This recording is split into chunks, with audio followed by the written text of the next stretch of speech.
안녕하세요. 곽복선 교수입니다. 오늘은 원포인트 중국 역사 저평가된 명군 이연이라는 제목으로 말씀드리겠습니다.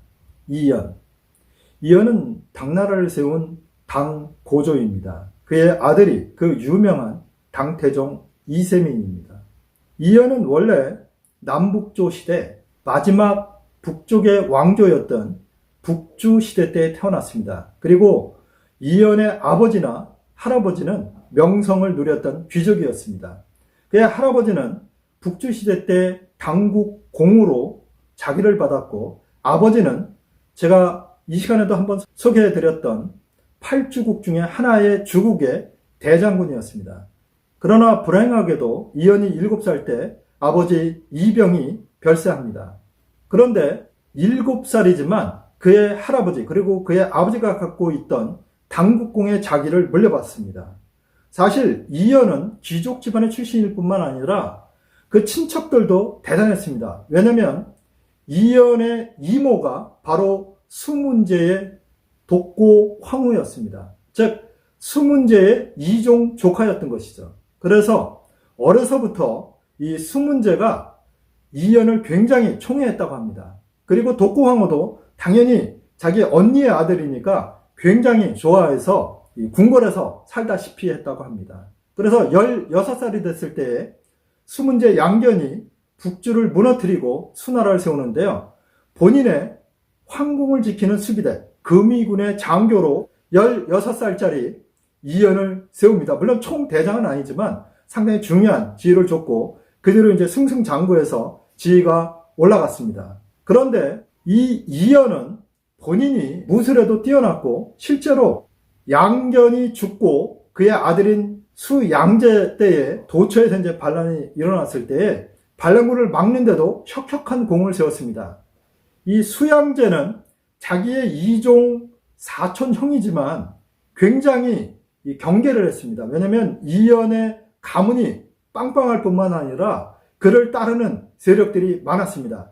이연은 원래 덩치가 크고 사람이 아주 호방했다고 합니다. 그리고 실제로 부하들이 아무리 잘못을 해도 뭐 극형에 처하거나 이런 건 없고 벌을 감해주거나 아예 안 주거나, 그래서 부하들에게도 굉장히 인기가 많았고요. 일반 백성들도 그를 굉장히 따랐다고 합니다. 그러니까 황제로서는 약간 경계 대상이 될 수밖에 없었죠. 실제 고구려 원정에 수양제가 나섰을 때 이연도 같이 갔는데요. 고구려까지 가지는 않고 요녕성에서 이 군수 물품을 공급해주는 그런 역할을 했었다고 합니다. 그런데 수나라 말기에 양현감의 반란이 일어나고 수양제는 정사를 돌보지 않고 본인이 총독을 했던 지금의 양주, 그 당시에는 강도라고 불렀는데요.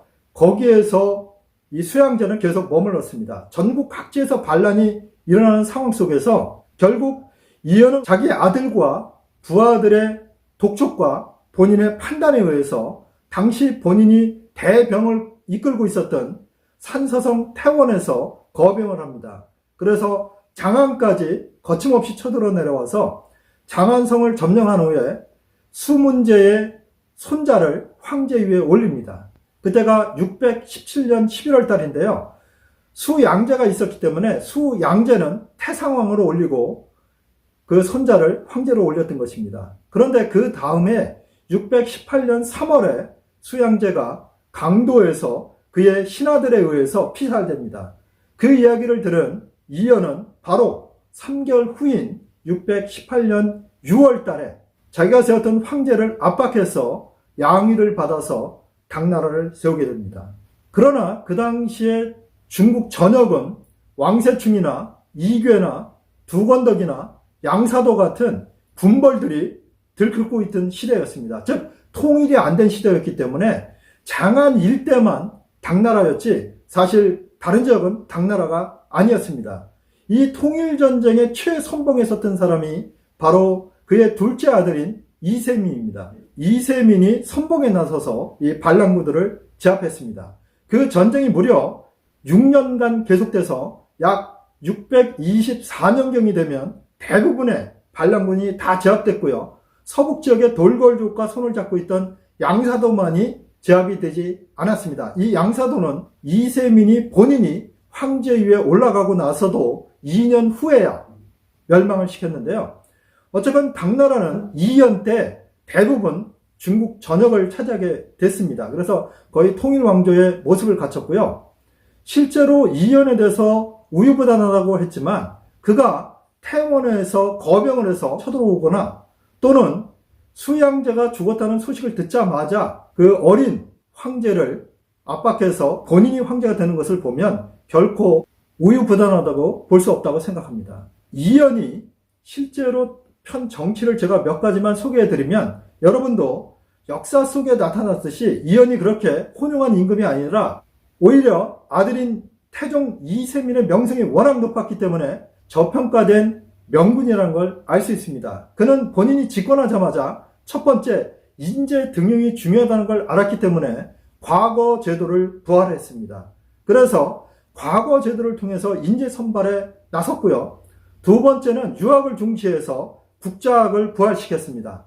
그리고 억굴 정책을 썼는데요. 심지어는 이 부혁이라는 신하의 건의를 받아서 불교 자체를 아예 없애려고 했습니다. 하지만 그것은 성공하지 못했는데요. 어쨌건 억굴 정책을 폈습니다. 이 승려들은 국가에 공헌하는 게 아무것도 없다. 그러니까 이 불교를 없애야 된다. 이런 입장에 있었습니다. 그래서 이 유학을 굉장히 장려했죠. 그리고 여러분 중국에서 명군 그러면 제일 먼저 떠오르는 게 무엇입니까? 경제를 부흥시킨 거겠죠.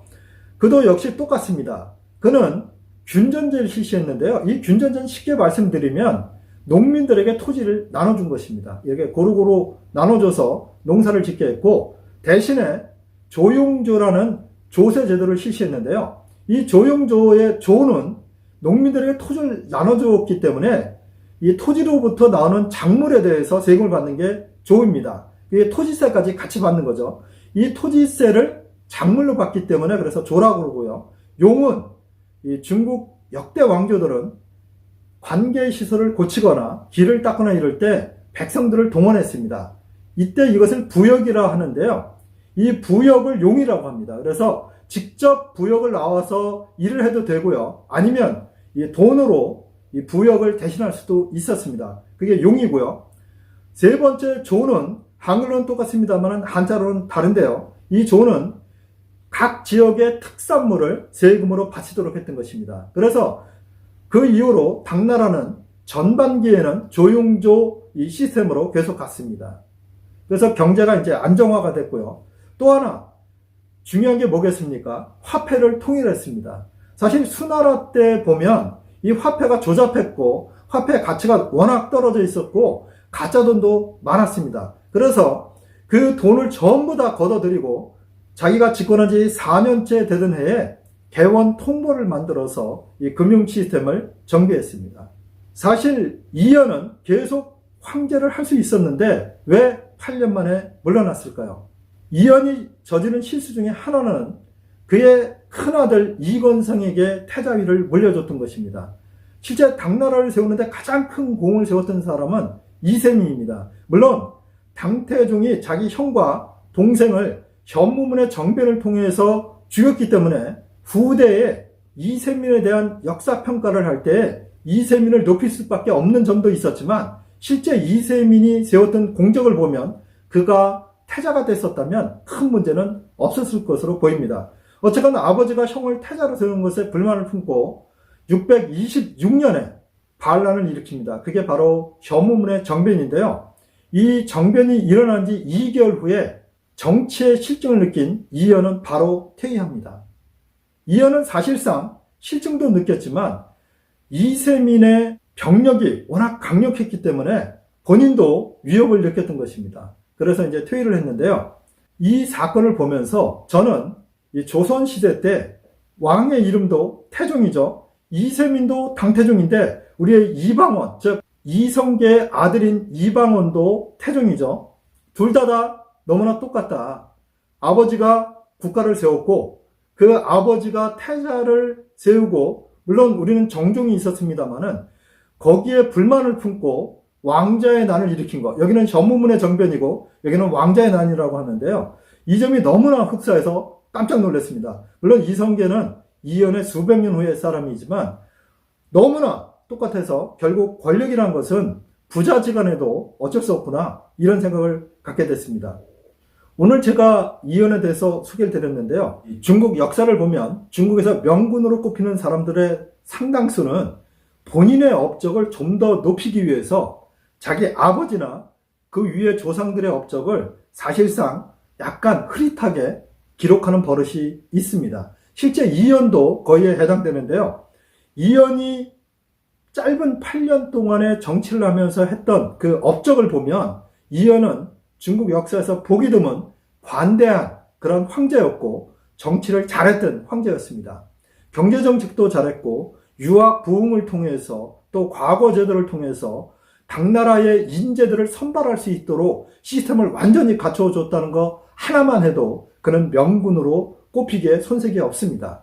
그러나 그의 아들인 당태종의 정관의 치세가 워낙 번쩍번쩍 빛났기 때문에 그의 업적이 묻힌 그런 감이 있고 저평가된 감이 있습니다. 그러나 일부의 역사가들은 정관의 치세가 그냥 이루어진 게 아니다. 당태종이 물론 정치를 잘했지만 정관의 치세 초기에 그 업적들은 사실은 아버지인 이연에게 돌려야 된다. 이연이 8년 동안 당나라 체계를 확고하게 만들어줬기 때문에 당태종이 그렇게 업적을 세울 수 있었다. 이렇게 평가하는 학자도 있습니다. 저는 그 평가에 찬동합니다. 그래서 오늘 제가 제목도 저평가된 명군이라고 잡았던 것입니다. 오늘은 중국 역사 속에서 찬란한 문명을 꽃피웠던 당나라를 세웠지만 그 아들의 혁혁한 업적 때문에 저평가되었던 명군 이연에 대해서 말씀드렸습니다. 다음번에는 좀 더 재미있고 유익한 이야기로 찾아뵙겠습니다. 시청해 주셔서 감사합니다.